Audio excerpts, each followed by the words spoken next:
السلام علیکم۔ NHK world Japan کی اردو سروس میں محمود ملک حاضر ہے۔ آج منگل فروری کی 1 تاریخ ہے۔ اب آپ اردو میں خبریں سنیے۔ ٹوکیو بلدیہ عظمیٰ نے دارالحکومت میں منگل کے روز کورونا وائرس کے 14,445 نئے کیسز کی تصدیق کی ہے۔ یہ یومیہ تعداد ایک ہفتہ قبل کی تعداد کے مقابلے میں تقریباً 10% زیادہ ہے اور کسی بھی ہفتے کے دوران منگل کے دن کی بلند ترین تعداد ہے۔ ٹوکیو کے ہسپتالوں میں دستیاب بستروں پر موجود کورونا وائرس کے مریضوں کی شرح بلدیہ عظمیٰ کی ہنگامی حالت نافذ کرنے کی درخواست کرنے کے لیے طے شدہ حد 50% سے منگل کے روز تجاوز کرتے ہوئے 50.7% تک پہنچ گئی۔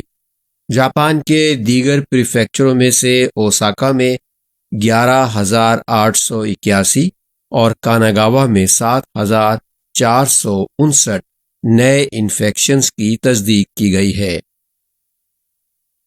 عالمی ادارہ صحت WHO کی جانب سے 2 سال قبل کورونا وائرس کے پھیلاؤ کو ہنگامی صورتحال قرار دینے کے بعد سے اب تک 37,50,00,000 سے زائد افراد اس وائرس سے متاثر ہو چکے ہیں۔ اب بعض ممالک میں وائرس کے ساتھ زندگی گزارنے کا عادی ہونے کی غرض سے پابندیوں میں نرمی کرنے کے لیے اقدامات اٹھائے جا رہے ہیں۔ WHO نے 30 جنوری 2020 کو اعلان کیا تھا کہ نئے کورونا وائرس کی عالمی وبا کے پھیلاؤ سے صحت عامہ ہنگامی صورتحال سے دوچار ہے جو بین الاقوامی تشویش کا باعث ہے۔ امریکہ میں جانس ہاپکنز یونیورسٹی کے مرتب کردہ اعداد و شمار کے مطابق ہنگامی حالت کے نفاذ کے بعد دنیا بھر میں 37,50,00,000 سے زائد افراد کووڈ-19 سے متاثر ہو چکے ہیں اور اس وائرس سے 57 لاکھ کے قریب افراد لقمہ اجل بن چکے ہیں۔ وائرس کی نئی متغیر اقسام بھی سامنے آئی ہیں جن سے انفیکشنز کی کئی لہریں آ چکی ہیں۔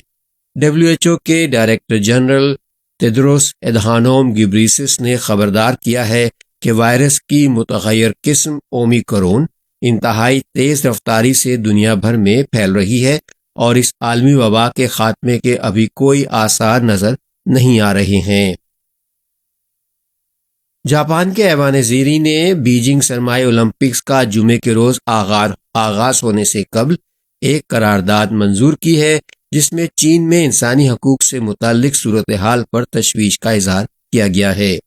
ایوان کے مکمل اجلاس میں منگل کے روز اس قرارداد کو مرکزی حکمران جماعت لبرل ڈیموکریٹک پارٹی، اس کی اتحادی جماعت Komeito, Constitutional Democratic Party of Japan اور دیگر کے اکثریتی ووٹ سے منظور کر لیا گیا۔ قرارداد میں نشاندہی کی گئی کہ سنکیانگ ویغور نیم خود مختار خطے، تبت نیم خود مختار خطے اور دیگر مقامات پر انسانی حقوق کی سنگین صورتحال کے بارے میں عالمی برادری حال ہی میں تشویش ظاہر کرتی رہی ہے۔ قرارداد میں ان علاقوں میں آزادی مذہب کی پامالی اور جبری قید کی نشاندہی کی گئی ہے۔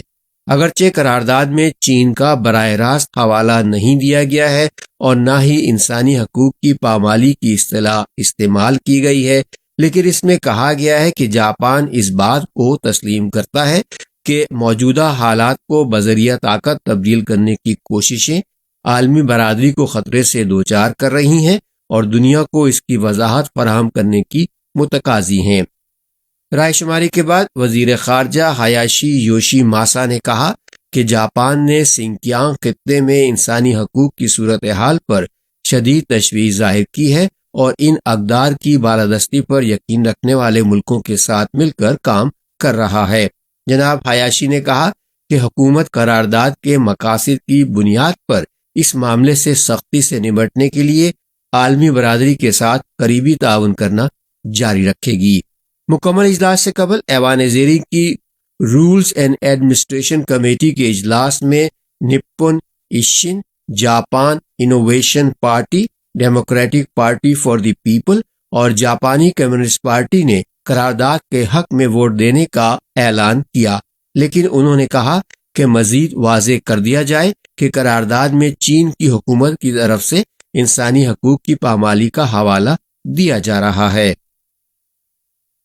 میانمار میں منگل کے روز فوج کے خلاف عوام کی خاموش ہڑتال کی وجہ سے کشیدگی میں اضافہ ہو رہا ہے۔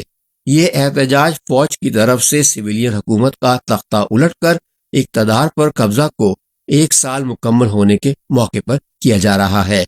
لوگ سوشل میڈیا کے ذریعے احتجاجاً کام پر نہ جانے، گھروں کے اندر رہنے اور کاروبار بند رکھنے کی اپیل کر رہے ہیں۔ ملک کے سب سے بڑے شہر یانگون میں، جہاں عام طور پر آنے جانے والوں کا ہجوم رہتا ہے، محض چند افراد اور گاڑیاں ہی دیکھی گئی ہیں۔ فوج نے احتجاج میں حصہ لینے والوں کے خلاف قانونی کارروائی کرنے کا انتباہ جاری کیا ہے۔ گزشتہ سال دسمبر میں بھی خاموش ہڑتال کی گئی تھی۔ فوج نے احتجاجی مظاہرے کی کوریج کرنے والے ایک فری لانس فوٹوگرافر کو حراست میں لے لیا تھا، جو بعد ازاں حراست میں ہی مر گیا تھا۔ فوج نے 1 سال قبل آن سان سوچی سمیت جمہوریت نواز رہنماؤں کو حراست میں لے لیا تھا اور اقتدار پر فوج کے قبضے پر احتجاج کرنے والوں کے خلاف کارروائی کی گئی تھی۔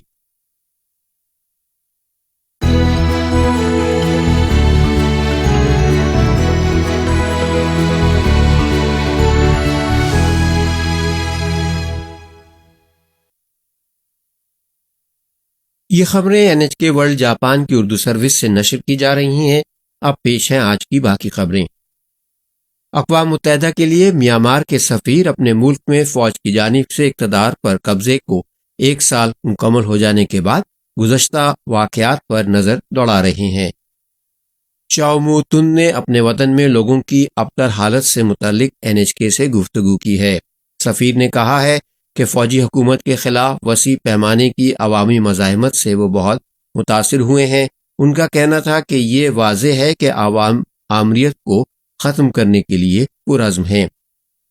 چاؤ مو تن پہلے جمہوری طور پر منتخب حکومت کی نمائندگی کے لیے اقوام متحدہ گئے تھے۔ فوجی بغاوت کے بعد فوجی رہنماؤں نے انہیں ان کے منصب سے ہٹانے کی کوشش کی تھی، لیکن اقوام متحدہ کے حکام نے انہیں منصب پر برقرار رہنے کی اجازت دے دی تھی۔ سفیر نے کہا کہ بعض لوگ اس بات میں دلچسپی کھوتے ہیں کہ میانمار میں کیا ہو رہا ہے، لیکن انہوں نے کہا کہ صورتحال اسی طرح سنگین ہے جیسی کہ یوکرائن یا افغانستان میں ہے۔ انہوں نے عالمی رہنماؤں سے کارروائی کی اپیل کرتے ہوئے کہا کہ وہ زندگیاں بچا سکتے ہیں۔ ایک علاقائی اقتصادی شراکت داری معاہدہ جس میں جاپان، چین اور ایشیا بحر الکاہل خطے کی دیگر معیشتیں شامل ہیں، منگل کے روز جنوبی کوریا میں نافذ العمل ہو گیا ہے۔ ملک کے اندرونی طریقہ کار میں تاخیر کے باعث علاقائی جامع اقتصادی شراکت داری RCEP جنوبی کوریا میں نافذ نہیں ہو سکا تھا۔ جنوبی کوریا اس علاقائی تجارتی حلقے میں شامل ہونے والا 11واں ملک بن گیا ہے۔ قبل ازیں جاپان، چین، سنگاپور، آسٹریلیا اور دیگر ممالک اس میں شامل ہو چکے ہیں، جہاں یہ سمجھوتا 1 جنوری کو نافذ العمل ہو چکا ہے۔ یہ پہلا شراکت داری معاہدہ ہے جو جاپان اور جنوبی کوریا کے درمیان کئی اقسام کی اشیاء پر محصولات کو ختم کرتا ہے۔ میزو ریسرچ اینڈ ٹیکنالوجیز کی جانب سے کیے گئے ایک تجزیے سے پتہ چلتا ہے کہ RCEP فوری طور پر جنوبی کوریا کے لیے جاپانی برآمدات کے تقریباً 25% یا 3000 سے زائد اشیاء پر محصولات کو ختم کرتا ہے۔ بالآخر 83% اشیاء پر سے محصولات ختم کر دیے جائیں گے۔ ان اشیاء میں کیمیکل اور ٹیکسٹائل مصنوعات کے علاوہ گاڑیوں کے پرزیجات بھی شامل ہیں۔ جب جنوبی کوریا سے کپڑے، پلاسٹک اور شراب کی مصنوعات جاپان برآمد کی جائیں گی تو ان پر سے بھی محصولات ختم ہو جائیں گی۔ تاہم ابھی یہ دیکھا جانا باقی ہے کہ آیا یہ تازہ ترین پیش رفت دونوں ملکوں کو تعلقات بہتر بنانے کے لیے متحرک قوت دے پائے گی یا نہیں۔ جنوبی کوریا نے فوکوشیما میں 2011 کے جوہری حادثے کے بعد سے اس پریفیکچر اور جاپان کے دیگر علاقوں سے درآمدات کو محدود کر رکھا ہے۔ یہ دونوں ملک جنگی دور کی مشقت اور دیگر معاملات کی تاریخی حیثیت پر بھی اختلافات کا شکار رہے ہیں۔ ٹوکیو کے سابق گورنر ایشیہارا شنتارو کا 89 برس کی عمر میں انتقال ہو گیا ہے۔ وہ چین کے خلاف اپنے سخت موقف کی وجہ سے شہرت رکھتے تھے۔ جناب ایشیہارا کا 2012 میں یہ اعلان مشہور ہے کہ ٹوکیو سینکاکو جزائر خرید لے گا۔ اس وقت انہوں نے کہا تھا کہ ٹوکیو جزائر کا چین سے تحفظ کرے گا۔ بالآخر جاپانی حکومت نے زمین کو نجی جاپانی مالکان سے خرید کر ان جزائر کا کنٹرول حاصل کر لیا تھا۔ اس اقدام پر چین کی جانب سے شدید رد عمل سامنے آیا تھا، جس نے اپنے دعوے پر زیادہ جارحانہ انداز میں اصرار کیا تھا۔ یہ جزائر جاپان کے زیر انتظام ہیں۔ چین اور تائیوان ان کی ملکیت کا دعویٰ کرتے ہیں۔ جاپانی حکومت کا موقف ہے کہ ان کی خود مختاری کا کوئی حل طلب معاملہ وجود نہیں رکھتا ہے۔ جناب اشیہارا نے 1968 میں پہلی بار پارلیمان کی نشست جیتی اور ٹوکیو کا گورنر بننے سے پہلے انہوں نے رکن پارلیمان کے طور پر 20 سال خدمات انجام دی۔ وہ انعام یافتہ ناول نگار بھی ہیں۔ سونی گروپ کی ایک ذیلی کمپنی کا کہنا ہے کہ وہ ویڈیو گیم تیار کرنے والی امریکی کمپنی بنجی کو خریدے گی، جو ڈیسٹینی اور ہالو جیسے سائی فائی یعنی سائنس فکشن شوٹر گیمز کے لیے مشہور ہے۔ اسے سونی کے لیے ابھرتے ہوئے میٹاورس میں اپنی جگہ بنانے کے ایک راستے کے طور پر دیکھا جا رہا ہے۔ سونی انٹریکٹیو انٹرٹینمنٹ نے پیر کے روز اعلان کیا کہ وہ بنجی کو $3 ارب 60 کروڑ میں خرید لے گی۔ یہ کمپنی واشنگٹن ریاست میں قائم ہے اور اس کے ملازمین کی تعداد 900 سے زیادہ ہے۔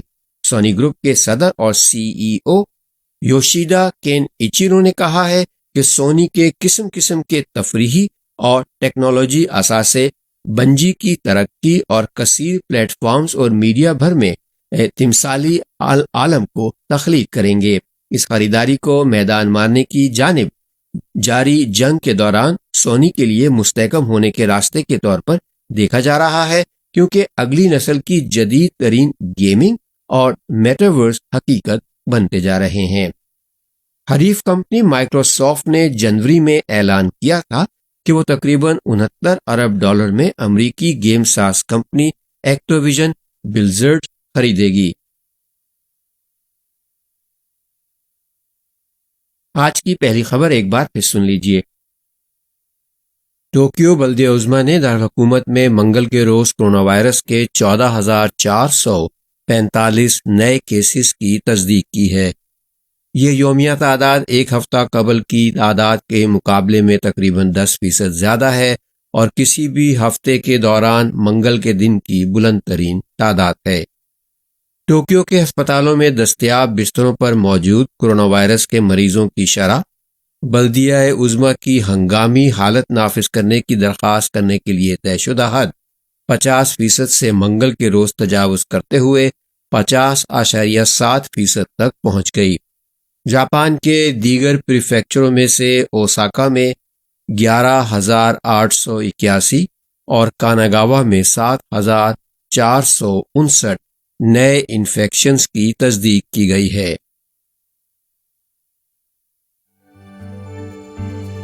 NHK ورلڈ جاپان کی اردو سروس سے خبریں ختم ہوئیں۔